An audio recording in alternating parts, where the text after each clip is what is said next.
మా అన్నలు కార్మిక సోదరులందరికీ కూడా ప్రత్యేకంగా ఆర్టీసీ కార్మిక సోదరులకు ఆర్టీసీలో పనిచేస్తూ ఉన్న ప్రతి ఒక్కరికి ఈ సందర్భంలో యావత్ క్యాబినెట్ తరఫున గౌరవ ముఖ్యమంత్రి గారు కూడా ప్రధానంగా క్యాబినెట్ సమావేశంలో ఆర్టీసీ కార్మికులకు సంబంధించిన సమస్యల విషయంలో వారు చేస్తూ ఉన్న ధర్నా కార్యక్రమానికి సంబంధించి మొదటగా చర్చించడం జరిగింది. ప్రభుత్వం తరఫున వారికి మేము అపీల్ చేస్తూ ఉన్నాం. కార్మిక సోదరులందరూ కూడా సమన్వయం పాటించాలని మా కార్మిక సోదరులకు అపీల్ చేస్తూ ఉన్నాం. సమస్యల పరిష్కారానికి తప్పకుండా ప్రభుత్వాలు చర్చలు చేపట్టడం జరుగుతుంది. ఆర్టీసీ కార్మికులకు మేము మనవి చేస్తాను, ఎలాంటి తొందరపాటు చర్యలు పాల్పడొద్దని మేము కోరుతా ఉన్నాం. ప్రాణాలు తీసుకోవటం అనేది చాలా బాధాకరమైన విషయం. మరి ఇలాంటి ఆలోచన చేయొద్దని ఈ తెలంగాణ రాష్ట్రం సాధించిన మీకు ఈ రాష్ట్ర సాధన గురించి ఆ రోజు మేము ఫలితాలు రావాలి, అందరికీ లాభాలు జరగాలని ఒక ఆలోచనతో పోతా ఉన్న సందర్భంలో ఈరోజు ప్రజాపాలన మీ ప్రభుత్వం ఇది.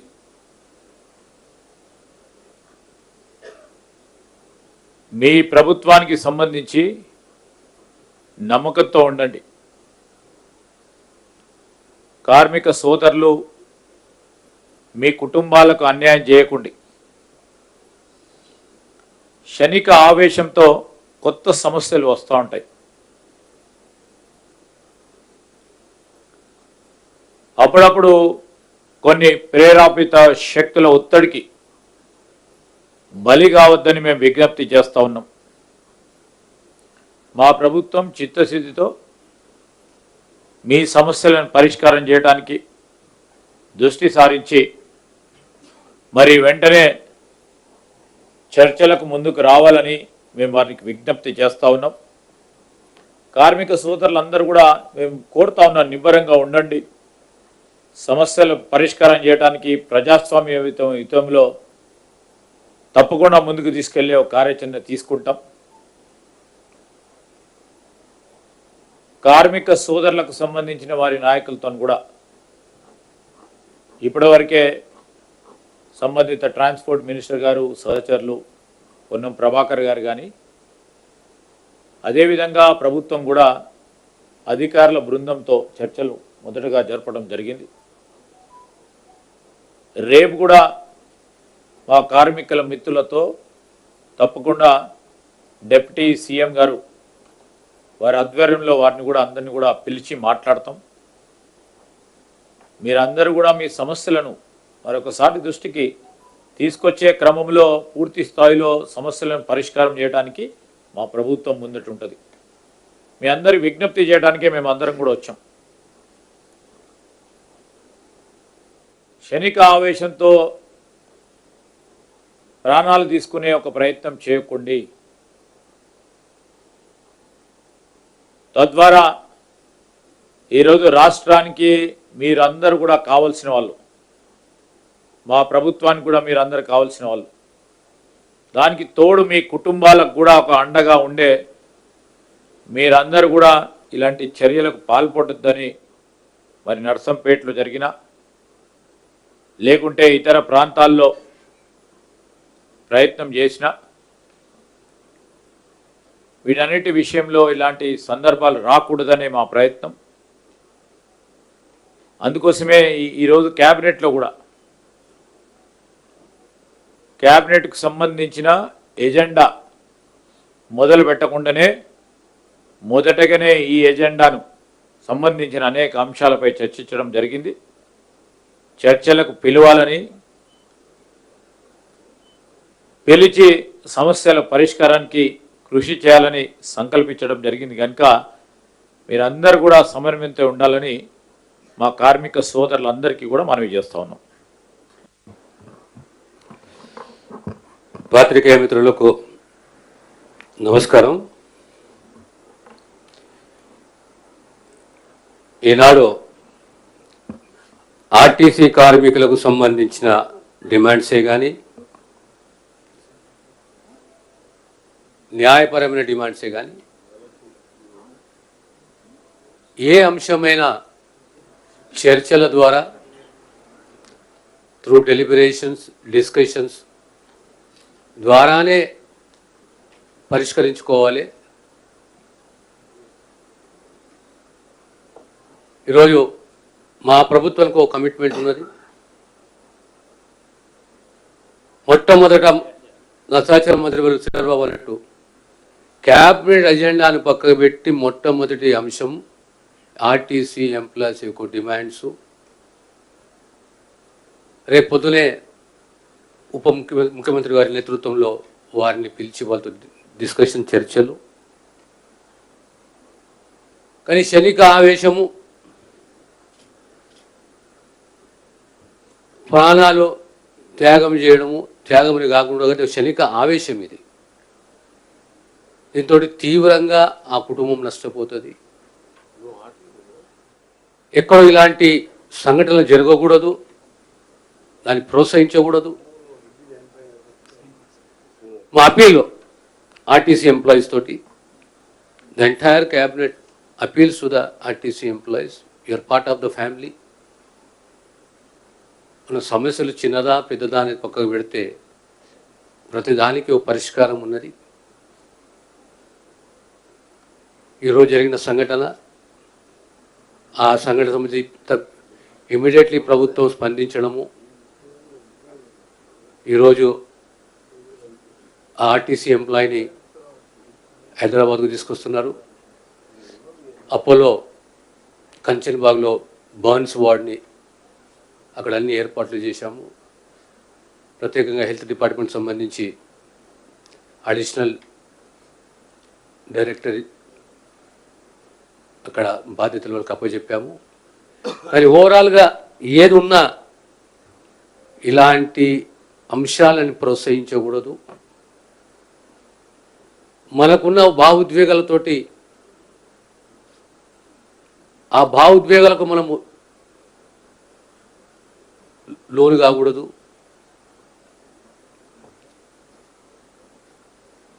మాది అప్పీలు అందరు ఎంప్లాయీస్ తోటి చర్చించుకుందాం, సమస్యలు పరిష్కరించుకుందాం. ఇలాంటి సంఘటనలు జరగకూడదు. మేము ఎంబడున్నాము. వీఆర్ ఆల్ ఏ ఫ్యామిలీ. రేపు మళ్ళీ ఈ చర్చలు కొనసాగుతాయి. ఖచ్చితంగా ఈ డిమాండ్స్కు ఒక పరిష్కార మార్గాన్ని అన్వేషించుకుందాం, వెతుక్కుందాము. కనుక ఆర్టీసీ ఎంప్లాయీస్ తోటి, ఎంప్లాయీస్ కార్మిక సోదరులతో అందరితోటి అప్పీలు, భావోద్వేగాలకు గురి కాకండి, క్షణిక ఆవేశానికి గురి కాకండి. మేము ఎమ్మడున్నాము. We are a large family. కూర్చొని చర్చించుకుందాం, పరిష్కరించుకుందాం.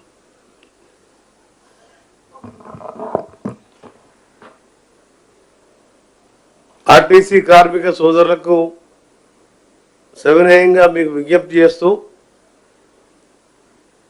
మీరెవ్వరు కూడా ఆత్మ బలిదానాలకు కానీ ఇంకా సమ్మెని ఉధృతం చేయాలనే ఆలోచనతో ఇవన్నీ వరకు కూడా చేయొద్దని మీకు మినిస్టర్గా, సీనియర్ మినిస్టర్స్గా ముఖ్యమంత్రి గారు ఆదేశం మేరకు ఇప్పుడే క్యాబినెట్లో చర్చించి, మీకు తెలుసు తెలంగాణ ఏ విధంగా ఆత్మ బలిదానం సాధించుకున్నామో, ఆ తర్వాత ఏం జరిగినాయో విధ్వంసాలు. ఆ తర్వాత తెలంగాణ వచ్చిన తర్వాత ఇదే ఆర్టీసీ కార్మికులు 58 రోజులు సమ్మె చేసి 36 మంది చనిపోతే, ఖమ్మంలో శ్రీనివాసరెడ్డిని మొదలుపెట్టుకుని 36 మంది చనిపోయినా అప్పటి ప్రభుత్వం చెల్లించలేదు. కానీ ఈరోజు నిన్న సమ్మె మొదలైంది. నిన్న సాయంత్రమే బట్టి డిప్యూటీ సీఎం గారి ఛాంబర్లో పొన్నం గారు మేము అందరం మాట్లాడుకొని ఎండి నాగిరెడ్డి గారు ఆఫీసర్ సీఎం గారు మొన్న రాత్రి కూడా డిస్కస్ చేసి సమ్మెన్ కావద్దని మేము ప్రయత్నం చేస్తున్నాం. దయచేసి మీ అందరికీ విజ్ఞప్తి చేస్తున్నాం, ఇది ప్రజా ప్రభుత్వం, ప్రజల సంక్షేమమే ధ్యేయంగా పనిచేస్తున్న ప్రభుత్వంలో ఇలాంటి ఆత్మహత్యలు మంచిది కాదని మీ అందరికీ కూడా దయచేసి మీ ఫ్యామిలీని ఒకసారి గుర్తు చేసుకోండి. ఇవాళ ఆ రోజు శ్రీనివాసరెడ్డి గారు వెల్ సెటిల్డ్ ఫ్యామిలీకి వెళ్ళి వచ్చినారు, 2 పిల్లలు ఆర్మీలో పనిచేస్తున్నారు. కానీ ఆయన మొండి వైఖరితోనే ఆ రోజు 36 మంది చనిపోయినారు. కానీ మా ప్రభుత్వం ఆ విధంగా కాదు. ఎన్ని కష్టాలు ఉన్నా, ఆర్థికంగా ఎన్ని ఇబ్బందులు ఉన్నా 10,000 కోట్ల పైన ఇవాళ ఆర్టీసీకి చెల్లించి 270 కోట్ల మంది ఇవాళ అక్క చెల్లెళ్ళని గుడికి పోయినా, బడికి పోయినా, పెళ్లి మ్యారేజ్ పోయినా ఉచిత ప్రయాణం మహాలక్ష్మి పథకం ద్వారా ఇస్తూ ఇలా ఆర్టీసీ సంస్థని బలోపేతం చేస్తూ ఉల్టా మహిళా సంఘాలకు బస్సెస్ ఇచ్చుకుంటూ వారిని కూడా చేస్తూ ఇన్ని కార్యక్రమాలు చేస్తున్నాం. అందుకని మీకు దయచేసి మళ్ళీ విజ్ఞప్తి చేస్తున్నాం, తప్పకుండా ఈ ప్రభుత్వం మీ సమస్యల మీద సానుకూలంగా మినిస్టర్ గారు స్ట్రైక్ నోటీస్ ఇచ్చినప్పటికెళ్ళి మాట్లాడుతున్నారు. వివిధ కారణాలతోని ఇవన్నీ కూడా ఆలస్యం అవుతున్నది. మీరు ఎవ్వరు కూడా ఎలాంటి చేయొద్దు. ఆ మన శంకరయ్య గౌడని ఆ నర్సంపేటకి చెందిన సోదరుడు కూడా కోలుకోవాలని ఆశిస్తూ, నల్గొండలో కూడా ఎంకర్ అనే కార్మికుడు ట్రై చేసింది కానీ మంచిగా ఆరోగ్యంగా ఉన్నాడు, అతనికి ఎలాంటి గాయాలు కాలేదు. మళ్ళీ విజ్ఞప్తి చేస్తున్నాం, మీకు ఎవరు కూడా ఇలాంటి చేయొద్దు. మనం లోకంలో ఏది పోయినా తీసుకురావచ్చు తప్ప ప్రాణం పోతే భగవంతుడు కూడా తీసుకురాలేడు. మేమున్నాం, మా ముఖ్యమంత్రి గారు, మంత్రులు, మేమందరం కూడా ప్రభుత్వం మీ ఎమ్మడి ఉంటుంది. మీ సమస్యల మీద సానుకూలంగా స్పందిస్తాం. దయచేసి మీరందరూ కూడా ఇలాంటి మీరు కొందరు రెచ్చగొట్టే వాళ్ళు ఉంటారు రాజకీయ లబ్ధి కోసం, వాళ్ళ మాటలు నమ్మకుండా అందరూ కూడా శాంతంగా ఉండండి. త్వరలో ఉండే సమస్యకు పరిష్కారం చూపిస్తాం. మధ్యలో అసెంబ్లీ సెషన్ ఉండే, మున్సిపల్ ఎన్నికలు ఉండే, మా అప్పీల్ అంతా కూడా మీ ద్వారా వారికి తెలియజేస్తా ఉన్నాం, మీ సహకారాన్ని కూడా కోరుతా ఉన్నాం. ప్రాణం అనేది చాలా ముఖ్యం, ప్రాణాలు కోల్పోవద్దు. వారందరూ కూడా మా అన్నలు తమ్ముళ్ళు, వారి ప్రాణాలు మాకు కూడా ముఖ్యమని విజ్ఞప్తి చేయడానికి మేము వచ్చినాం. సమ్మె కాలానికి సంబంధించి కూడా మా సహచరుల మంత్రివర్యులు ప్రభాకర్ గారు మరి అధికార బృందాన్ని ఏర్పాటు చేసుకొని వారితో కూడా చర్చలు జరగటం జరిగింది. సరే, చర్చల తదనంతరం వారు సంతృప్తి చెందలేదు. వారు ప్రజాస్వామికంగా వారు ధర్నాకు వెళ్తూ ఉన్నారు. దాంట్లో ఎవరు కూడా ఆపలేము కూడా. మేము ఆపదలుచుకున్న ప్రభుత్వం కాదు కనుక చేస్తూ ఉన్నారు. నిరసన తెలియజేస్తూ ఉన్న క్రమంలో ఇలాంటి క్షణిక ఆవేశంలో ప్రాణాలు కోల్పోవద్దని మేము కోరటానికి వచ్చినాం. మీ ద్వారా కూడా అదేవిధంగా అపీల్ చేయడానికి వచ్చినాం. మీరు కూడా, ఎందుకంటే ఇది చాలా సెన్సిటివ్, ఇదంతా కూడా మేము నిర్మించుకున్న ఈ రాష్ట్రం, ఈ నిర్మాణ భాగంలో ఇంకా అనేక సంవత్సరాలు ముందుకు పోయేది ఉంది. మీరు, మీ కుటుంబ సభ్యులు, మేమందరం కూడా కలుసుకొని ఆ క్రమంలో మీరు మాతోని నడవాలని, మీకున్న సమస్యలను కూడా పరిష్కారం చేయాలని ఆలోచనతో ప్రభుత్వం ఉంది. ముఖ్యమంత్రి రేవంత్ రెడ్డి గారు కూడా ఈరోజు ప్రత్యేక ప్రస్తావనతోనే మేమందరం కూడా ఇక్కడికి రావటం జరిగిందని మీ ద్వారా వారికి తెలియజేయడానికి వస్తాం. సార్, ఇది ఈరోజు 32 డిమాండ్లకు సంబంధించిన అంశం విషయంలో కానీ, లేకుంటే ఇంకా వేరే డిమాండ్లకు సంబంధించిన అంశం విషయంలో కానీ మేము చర్చలకు ఆహ్వానించడం జరిగింది. వారు వచ్చినప్పుడు వారితో మాట్లాడతాం. వీలున్నంత వరకు అన్నిటిని కూడా పరిష్కారం చేసే ఓ కార్యాచరణ తీసుకుంటాం. థ్యాంక్